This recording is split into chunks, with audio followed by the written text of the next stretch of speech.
No verão de 2005, observadores sobrevoaram o olho do furacão Katrina, a tempestade mais destrutiva e mortífera ocorrida nos Estados Unidos. 294 quilômetros por hora. Sob uma parede de nuvens de quase 18 quilômetros de altura, ondas de tempestade, chuva e ventos dizimaram New Orleans e a costa do Golfo. O furacão Katrina foi um sinal do que está por vir? Muitos afirmam que condições climáticas violentas como esta assolarão o planeta com muito mais frequência no futuro. Nosso planeta está sendo devastado. Terras antes férteis estão secando. Áreas litorâneas estão erodindo. Florestas tropicais estão desaparecendo. E ondas de calor estão debilitando pessoas idosas e vulneráveis. Será este o futuro do planeta Terra? E somos nós os culpados? A resposta pode estar dentro deste supercomputador, o simulador terrestre, que cria um panorama do nosso mundo e dos perigos por vir.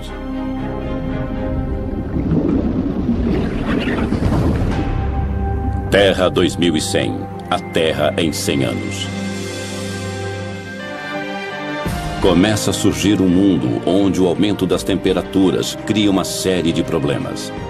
Tempestades violentas, poluição e inundações litorâneas. De acordo com a análise dos cientistas, mais problemas estão por vir. Em 2100, o planeta Terra será um lugar bem diferente, a menos que nós comecemos a proteger nosso futuro.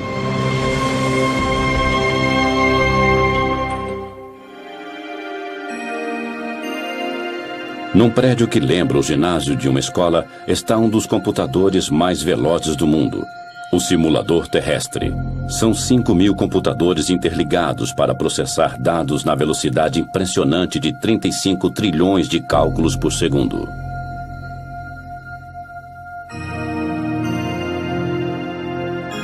O supercomputador prevê padrões do clima e das condições climáticas.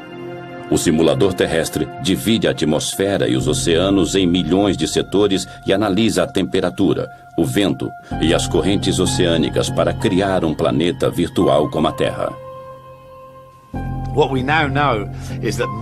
Já sabemos que a maior parte do aquecimento ocorrido nos últimos 50 anos foi causado pela atividade humana. Quer dizer, geramos e lançamos gases do efeito estufa na atmosfera da Terra. Nós pegamos esta informação e a inserimos em imensas simulações de computador. Podemos simular o que talvez acontecerá em várias partes do mundo nos próximos 100 anos.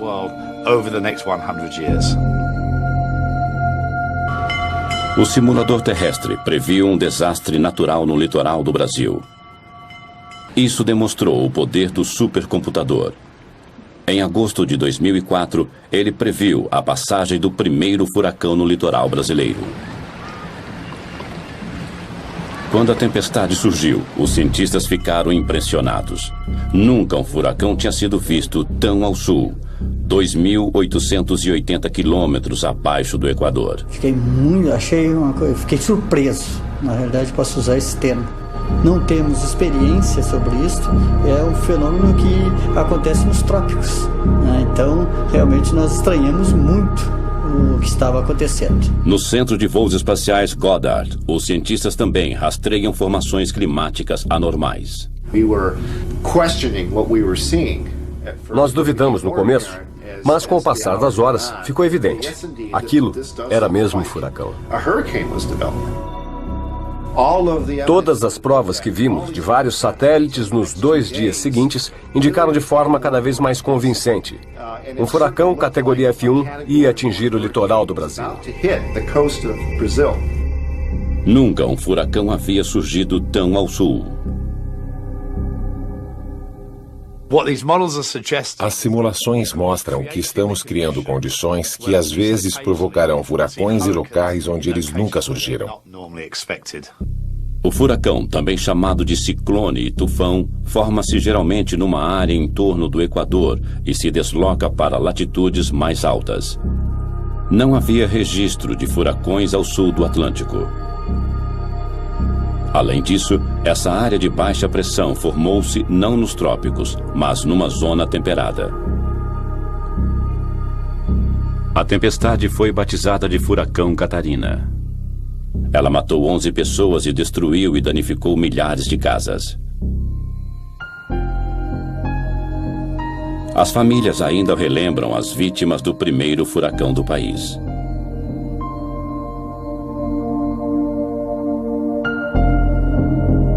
Nas décadas que virão, o simulador terrestre prevê um aumento mundial de tempestades violentas e furacões de categoria F5. As tempestades são alimentadas pelas temperaturas em elevação. Na medida em que a superfície do mar esquenta, a evaporação aumenta e produz vapor d'água que alimenta a tempestade. Quanto mais umidade, maior a tempestade. Estes computadores imensos simulam a intensidade dessas tempestades violentas que surgirão com muito mais frequência. Uma simulação de computador mostra 2 tufões seguindo para o Japão em 2096. Parece que os 2 atingirão o litoral japonês, mas no último instante um deles desvia para o norte. O outro se choca contra a ilha de Shikoku com o mesmo impacto do furacão Katrina. A tempestade traria quantidades imensas de chuva, 60 centímetros em 48 horas. Uma combinação de ondas de tempestade e o transbordamento de rios inundariam as ruas da cidade e áreas vizinhas. Com ventos de 288 km por hora, as lojas e casas de Shikoku seriam dizimadas. Árvores imensas seriam arrancadas do chão durante o ataque impiedoso do tufão. Ninguém sairia ileso do bombardeio do tufão de categoria 5.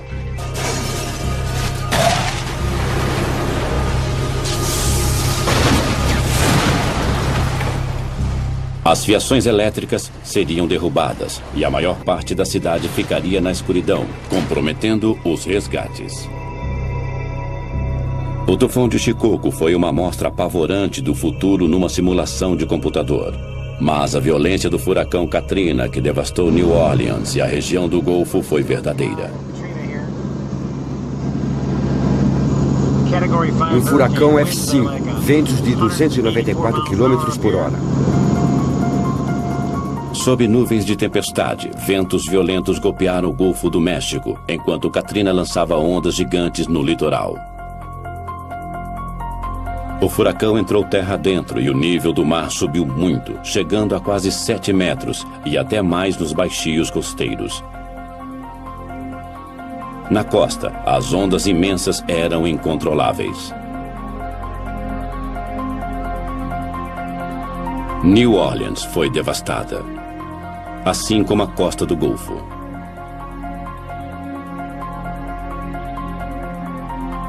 O furacão Katrina lançou uma trilha de destruição até onde os olhos podiam alcançar. Foi o pior desastre natural da história dos Estados Unidos. O Katrina deixou para trás milhares de sonhos destruídos.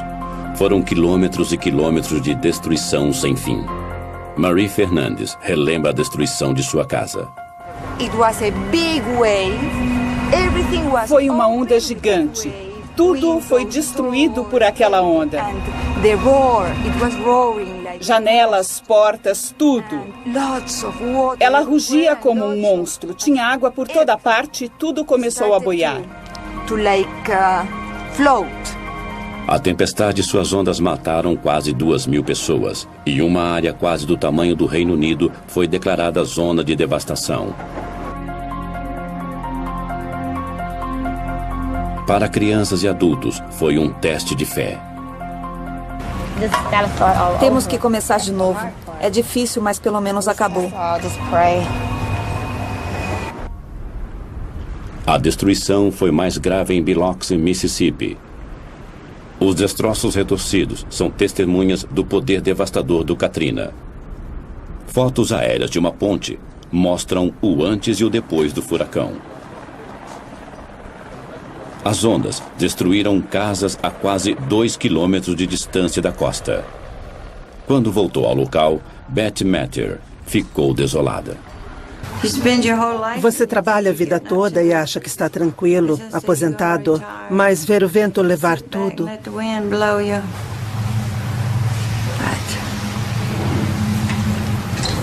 É muito difícil aceitar isso. O custo material do Katrina chegará a bilhões. As perdas humanas são incalculáveis. Mas os furacões não vão parar. Não acreditamos que a quantidade de furacões vai mudar, mas a intensidade sim. O que era para ser um de categoria F4 pode ser um categoria F5. As simulações mostram que, com o aquecimento da Terra, a superfície dos oceanos também esquenta e, por isso, veremos tempestades bem mais fortes, e estes computadores imensos simulam a intensidade destas tempestades violentas. Se um desses arrasadores furacões de categoria 4 ou 5 atingir uma grande cidade dos Estados Unidos, podemos esperar muita destruição. Talvez o que vimos em New Orleans possa ser visto até em lugares como Nova York.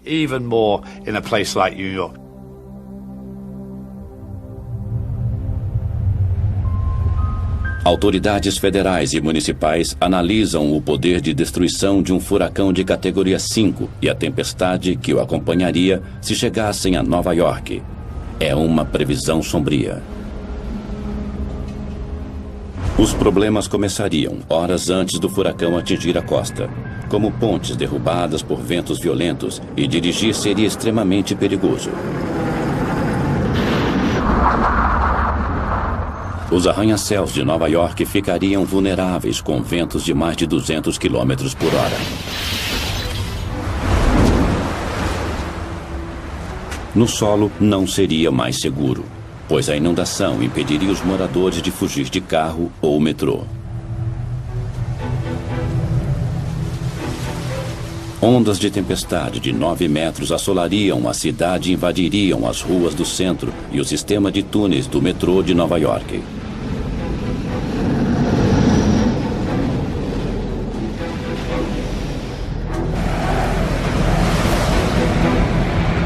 As ondas inundariam o túnel Holland, uma rota importante para sair da cidade.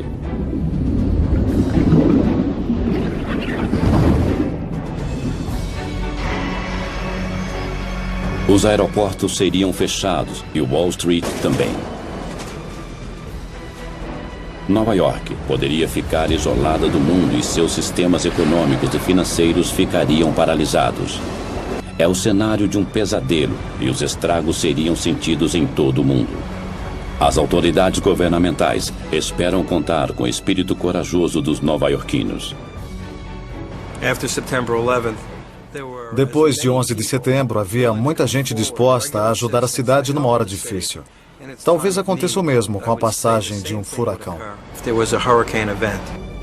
Faz quase 70 anos que Nova York foi atingida por um furacão. As previsões são de tempestades ainda mais violentas.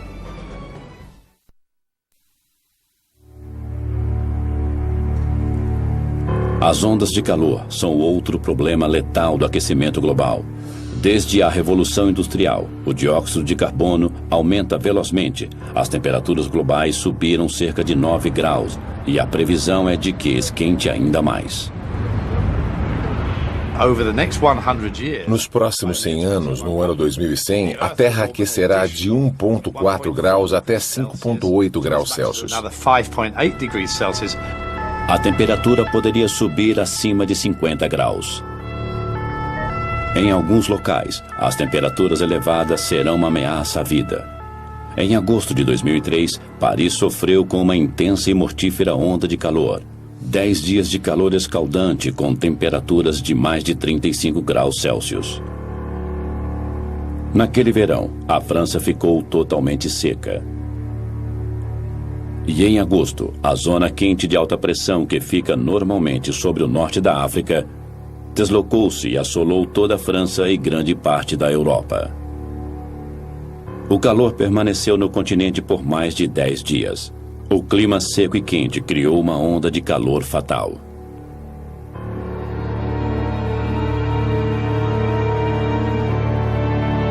Os serviços de emergência ficaram sobrecarregados e não conseguiam atender o aumento repentino de pacientes idosos e desidratados.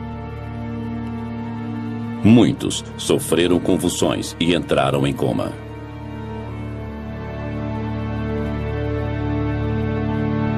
Surchargé, étouffé, j'imagine. O hospital ficou sobrecarregado. A pressão era inacreditável, não sabíamos contra o que estávamos lutando. Os pacientes morriam sem parar. Era um campo de batalha. Quando o corpo desidrata, ele deixa de suar e a temperatura corporal aumenta rapidamente. As células cerebrais e cardíacas são destruídas e isso pode causar a morte. A falta de ar-condicionado era um problema grave. A temperatura não subia apenas durante o dia, subia à noite também. E se você não tivesse ar-condicionado, o corpo não conseguia esfriar à noite. Por isso, muitas pessoas morreram.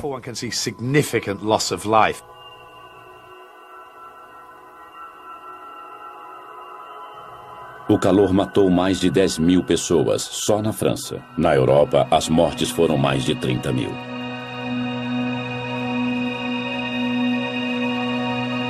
O simulador terrestre prevê um aumento global nas mortes causadas pelo calor nas décadas futuras. As zonas vermelhas mostram as áreas de maior risco. Na Europa, regiões frias serão atingidas por temperaturas fatais. A previsão mostra que temperaturas mortíferas podem também atingir China, Japão e o resto do leste da Ásia. O Dr. Larry Kalkstein, da Universidade de Delaware, usa as informações do supercomputador para calcular mudanças futuras nas mortes urbanas devido a ondas de calor. Em Tóquio, as mortes podem aumentar 2,5 vezes em 50 anos. Após 100 anos, as mortes poderão aumentar 11 vezes. Em Londres, esse aumento chegará a 47 vezes em 2100. E em Nova York, haverá 43 vezes mais mortes causadas pelo calor no mesmo período. Os cálculos das 6 maiores cidades do mundo mostram um grande aumento nas mortes causadas por altas temperaturas nos próximos 100 anos. Os resultados foram mais devastadores nas cidades ao norte, regiões frias atualmente. Perto da linha do Equador, poucos morreriam pelo calor, porque o calor é o mesmo todo dia. É quente, mas é igual. Mas Tóquio, Nova York, Toronto e Paris são locais mais vulneráveis, porque num dia pode fazer 35 graus e no outro pode fazer 20 graus. As pessoas não estão acostumadas, a estrutura urbana não está preparada. As casas não são adaptadas para isso.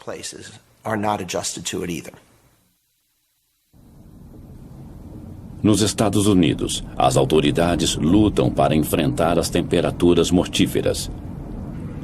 Na costa leste, a Filadélfia foi assolada pelo calor em 2005. Com as previsões de mais de 100 mortes causadas pelo calor, a prefeitura criou medidas de emergência e alertou sobre a onda de calor.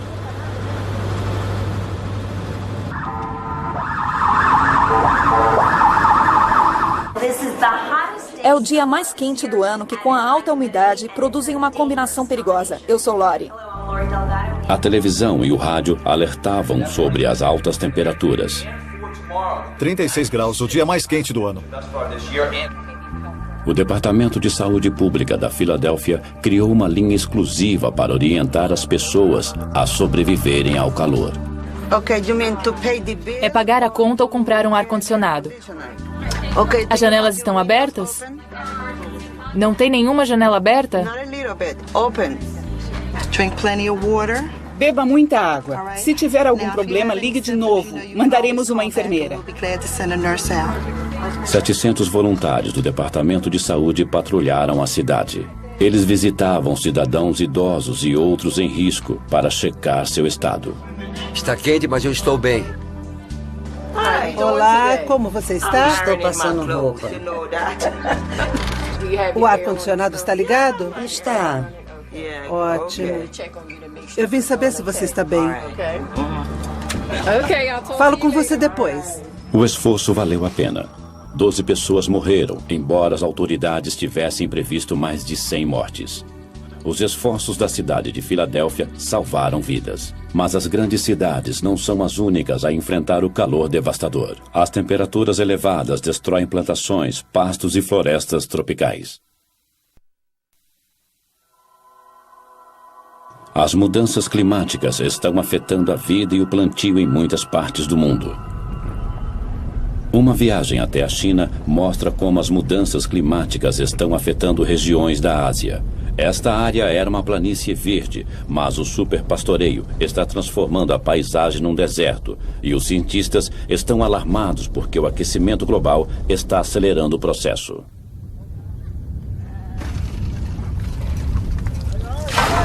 Os aldeões estão sempre criando gado com os pastos da região. Agora os pastos estão morrendo e o deserto está aumentando. Tem uma casa soterrada aqui. Aqui era um cercado de ovelhas. Esse estilo de vida está mais ameaçado a cada ano com o avanço dos desertos, que soterram casas e localidades essenciais para eles. Só levou 7, 8 anos para ficar assim. Essa parede está bloqueando a areia. Não posso usar o lugar, mas não posso demoli-lo.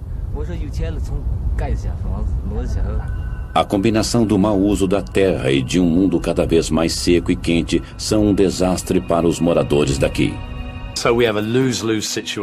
As perdas aumentam. A terra fica mais árida, fica infértil. As pessoas saem do campo para as cidades que já estão com problemas de superpopulação. Não são só os pastos que estão morrendo. Do outro lado do mundo, as florestas tropicais brasileiras estão desaparecendo. A água e a vegetação interagem para formar o ecossistema rico da floresta amazônica.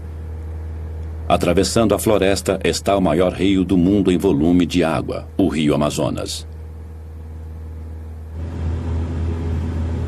Em agosto e outubro de 2005, houve uma estação de seca recorde e o mundo viu uma amostra de como o Rio Amazonas pode ficar daqui a 100 anos. Este curso d'água poderoso, que atinge quase 10 quilômetros de largura em alguns trechos, literalmente secou. O verde claro é grama. Ela cresceu no leito exposto do rio. Em alguns pontos, o nível da água caiu absurdamente, entre 5 e 10 metros.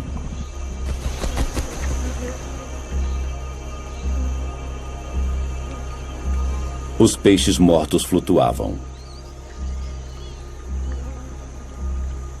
Quando o nível da água desceu, a água restante não continha oxigênio suficiente para manter os peixes vivos. Eles se tornaram um alimento fácil para os carniceiros. 48 anos que eu tenho aqui, nesse local, morando aqui, e nunca tinha visto uma seca dessa que nem aconteceu esse ano, né? Porque ainda está morrendo lá dentro, mas não estamos mais pegando, devido à água estar poluída já pela mortalidade que morreu, né? A seca rigorosa foi atribuída às estranhas temperaturas quentes na superfície do Oceano Atlântico. Geralmente, o ar que suga a umidade das águas do Atlântico paira sobre a bacia do Amazonas e atinge a Cordilheira dos Andes. Na medida em que o ar sobe, as nuvens se formam e despejam a umidade em forma de chuva. A chuva evapora para formar mais nuvens novamente e o ciclo continua. Mas em 2005, as altas temperaturas da superfície do oceano aqueceram o ar, criando uma corrente de ar ascendente sobre o Atlântico. A corrente de ar ascendente formou nuvens no local. Elas caíram em forma de chuva sobre o oceano. O ar seco se espalhou. O resultado: o Rio Amazonas ficou coberto por uma corrente de ar seco descendente. Isso quebrou o ciclo e impediu a queda da chuva.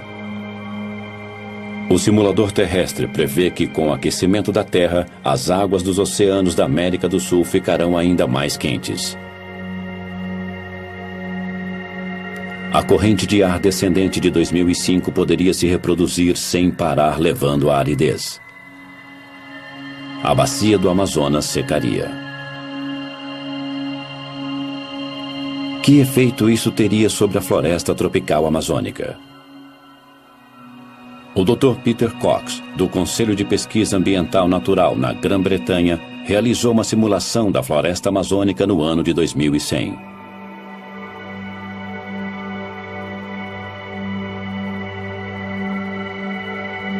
O resultado foi chocante. A simulação mostra as mudanças nas florestas, numa área que inclui a floresta tropical amazônica. Na segunda metade deste século, a terra secará e desertos surgirão. As florestas começarão a desaparecer a partir da foz do rio Amazonas. Em 2100, 2/3 da floresta terão sido destruídos. No lugar da floresta, haverá um deserto vasto maior que a Península Árabe. A simulação não inclui desflorestamento feito por humanos. É um desflorestamento indireto causado pelo aquecimento global e mostra que o efeito estufa é uma ameaça tão grave quanto o desflorestamento direto. A simulação mostra como a desertificação do rio Amazonas ocorrerá. Haverá pouquíssima chuva, por isso as plantas não terão água suficiente. Muitas árvores definharão. Depois que uma área secar, isso acelerará o efeito em outras áreas. Um matagal de savana vai surgir. Depois ele se tornará grama. Na medida em que o clima secar, nem a grama resistirá. Em 2100, o poderoso rio Amazonas estará ressequido e se tornará uma extensão do deserto. A seca também é um problema no sul da Espanha. Em julho de 2005, os fazendeiros foram às ruas para exigir mais água para suas fazendas.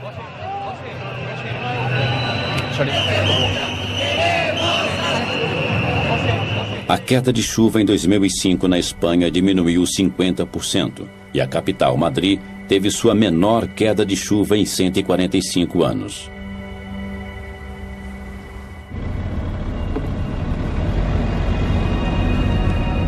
No sul da Espanha, a província de Múrcia é conhecida por suas frutas e vegetais. À primeira vista, este pomar de pêssegos parece verde.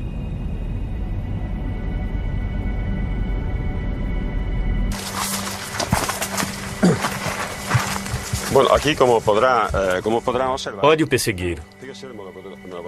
Esta é a fruta. Elas eram deste tamanho. O tamanho diminuiu. É porque não tem água.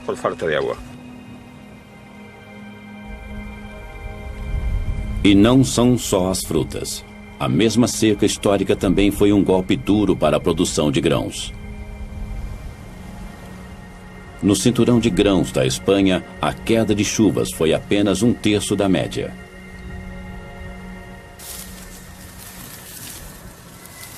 A família de Tomás Lourenço tem plantado há gerações. E o trigo sempre foi um alimento importante nos 90 hectares da fazenda. Lourenço conhece os sinais de uma boa plantação. Normalmente, pode 90 centímetros, 1,20 m. Tem 1 metro. Geralmente é desta altura. Você tem que afastá-los para andar. Para poder andar. Senão, assim, isto nada. Estou ruinoso. É terrível. Isto é a espiga. Não tem grãos dentro. Olhe, totalmente vazio. Nada. Isto não... Nada.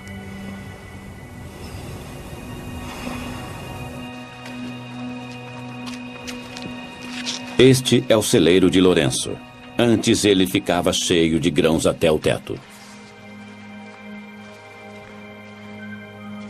Este ano, a colheita foi menos de 5% do padrão normal. As perdas chegaram a $70 mil. Se a seca continuar, está acabado para os fazendeiros. Não podemos suportar isso. Não poderíamos suportá-lo.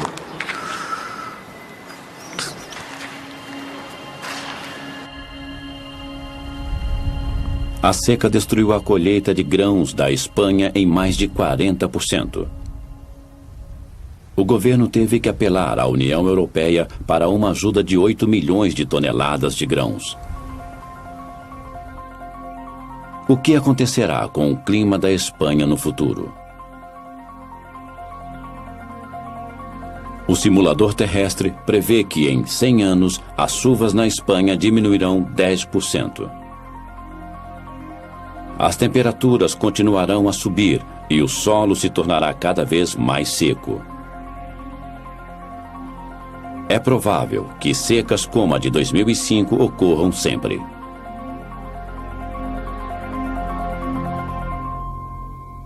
A falta de água tem sacrificado a produção agrícola em todo o mundo. Esta projeção, feita pelo simulador terrestre, mostra a produção de alimentos no futuro. As áreas verdes mostram o aumento da produção de alimentos. As vermelhas mostram a diminuição. No norte frio, um pequeno aumento de temperatura pode aumentar a produção, mas na maioria dos países tropicais e subtropicais, o clima mais quente significa menos alimento. O Mediterrâneo, a África e o sudeste da Ásia padecerão seriamente. Mas a maior perda de colheitas será nos Estados Unidos e na América Central. Em alguns locais, a produção cairá para menos da metade. No mundo, 54 milhões de pessoas entrarão para a lista de famintos.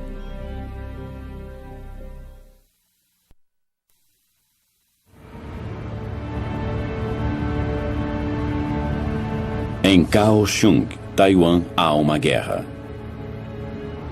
Um exército de inspetores de saúde está no ataque, e as redes de borboletas são as armas.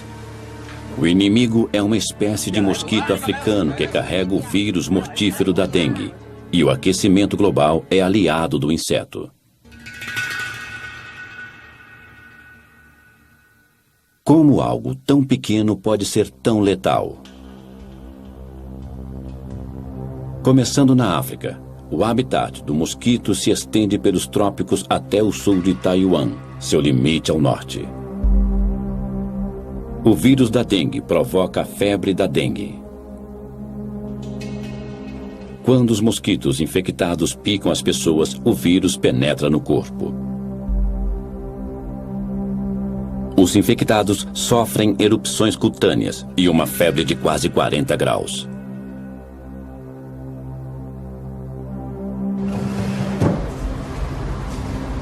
Yao Shaochen, morador de Kaohsiung, perdeu a esposa com a febre da dengue em 2002.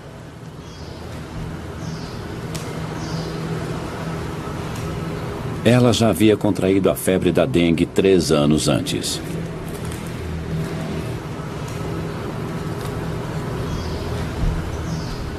E morreu ao contrair a doença pela segunda vez. A minha mulher teve a febre antes, mas não foi grave. Nunca pensei que ela morreria na segunda vez. O vírus da dengue chega a Taiwan vindo dos mares todo ano. Mas quando a temperatura cai abaixo de 20 graus, o mosquito que carrega o vírus e todas suas larvas morrem. No inverno, o mosquito é exterminado. Mas agora, os hóspedes indesejáveis estão ficando por mais tempo. Historicamente, as temperaturas de inverno em Taiwan caem abaixo dos 20 graus e têm eliminado o vírus. Mas desde 1997, as temperaturas têm permanecido acima deste limite crucial. E o mosquito e o vírus letal que ele carrega sobrevivem o ano todo. As larvas do mosquito que carrega o vírus da dengue conseguiram sobreviver ao inverno de 2001 e 2002, causando uma epidemia.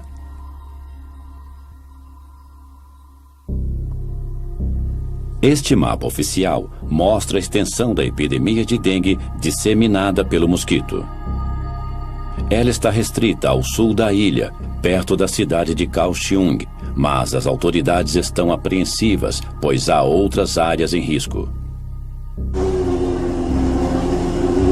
Para prevenir que a infecção se espalhe na cidade de Kaohsiung, sempre que um caso é confirmado, uma exterminação em grande escala do mosquito é realizada. Esta dedetização é feita em 10.000 casas. A aplicação de pesticidas é feita dentro e fora das casas.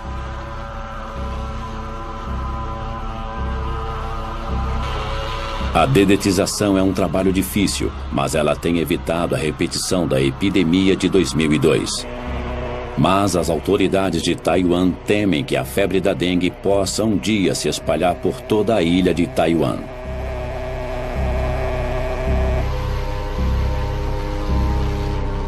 Não é só um problema de Taiwan. O aquecimento global está criando novos locais de reprodução deste vírus. A dengue é uma doença grave. Metade da população do mundo estará em risco em 2080.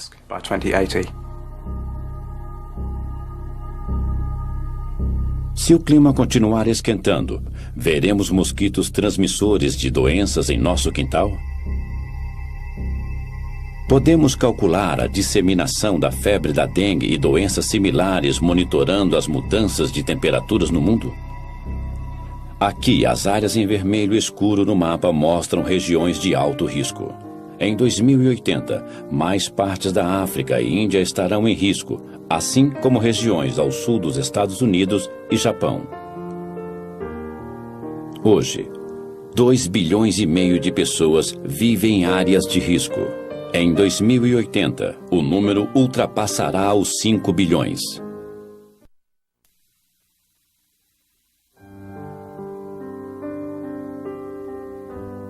De acordo com o simulador terrestre, as temperaturas mais altas também afetarão as calotas polares.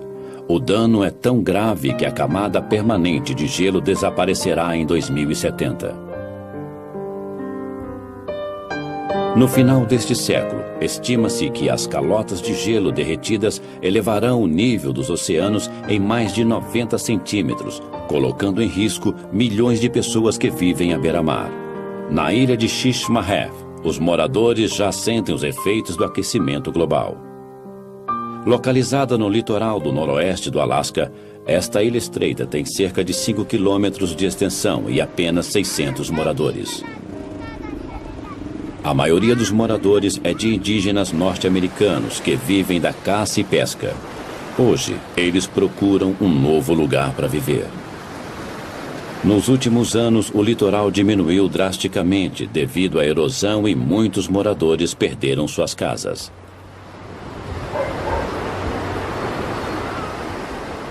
Tony Weiwana é membro de um comitê que estuda o problema de realojamento dos moradores da ilha. Nos últimos 9 anos, ele tem acompanhado os danos da erosão litorânea.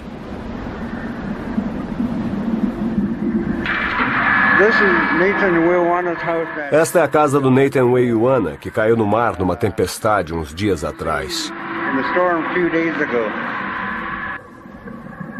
O solo sob a casa foi devastado pelo mar.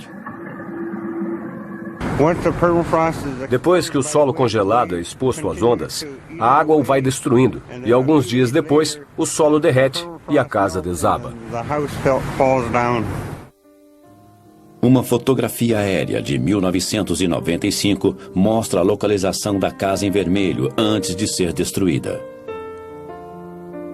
A ilha continua encolhendo, enquanto as terras são engolidas cada vez mais pelo oceano.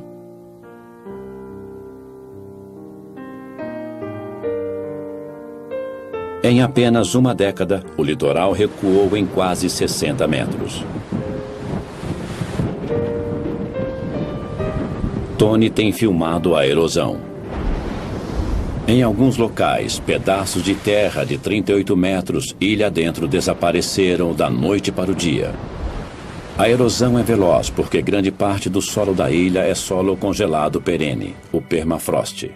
Quando fica exposto, ele derrete imediatamente. Uma causa da erosão é o derretimento das calotas de gelo polares. No passado, quando o mar entrava em ressaca em outubro, o litoral já estava coberto de gelo, que atuava como proteção contra a água e a erosão. Quando há tempestades e não há gelo, é um perigo para os moradores, porque a água se choca direto contra a costa e começa a arrastar a areia.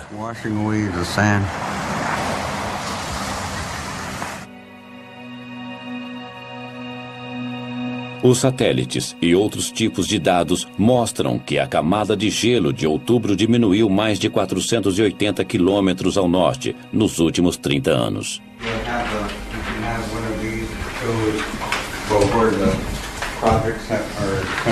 Os moradores da ilha de Shishmaref têm analisado o problema da erosão inúmeras vezes. Se a erosão continuar neste ritmo, talvez a ilha se torne inabitável em menos de 20 anos. Eles tomaram uma decisão. Todos mudarão da ilha em 2009.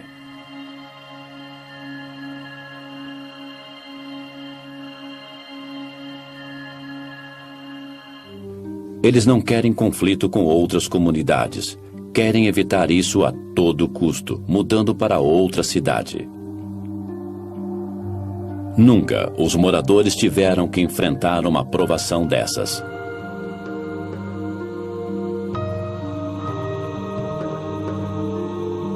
Quando Tony e os outros moradores deixarem Shishmaref, um estilo de vida desaparecerá, assim como o único local que eles chamaram de lar. No Alasca, quase 184 aldeias já perderam praias e permafrost, devido às altas temperaturas. Mas isso é só o começo. Há muitas ilhas e litorais que serão engolidos pelo mar. Quase 2.600.000 quilômetros quadrados de terra sumirão com o aumento do nível do mar.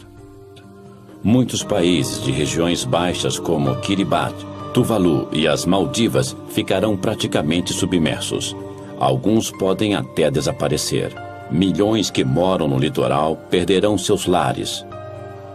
10 milhões nos Estados Unidos, 27 milhões na Indonésia e 33 milhões no Vietnã.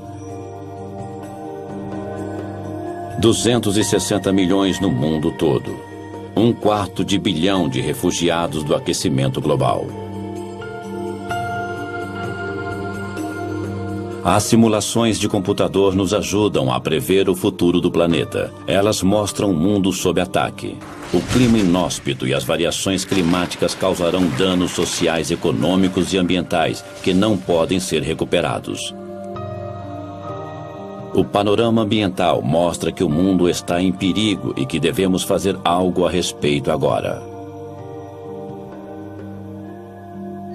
Com as simulações de nosso planeta em perigo, será que os governos se unirão para reduzir as causas das mudanças climáticas no planeta?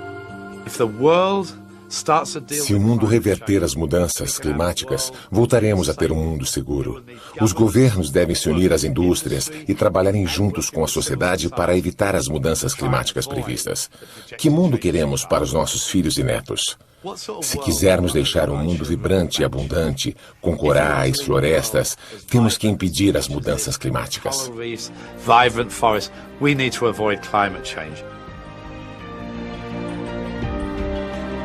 A raça humana tem a sabedoria para salvar o mundo? Enquanto o debate continua, as temperaturas continuam subindo, nos levando a um ponto onde não há mais volta.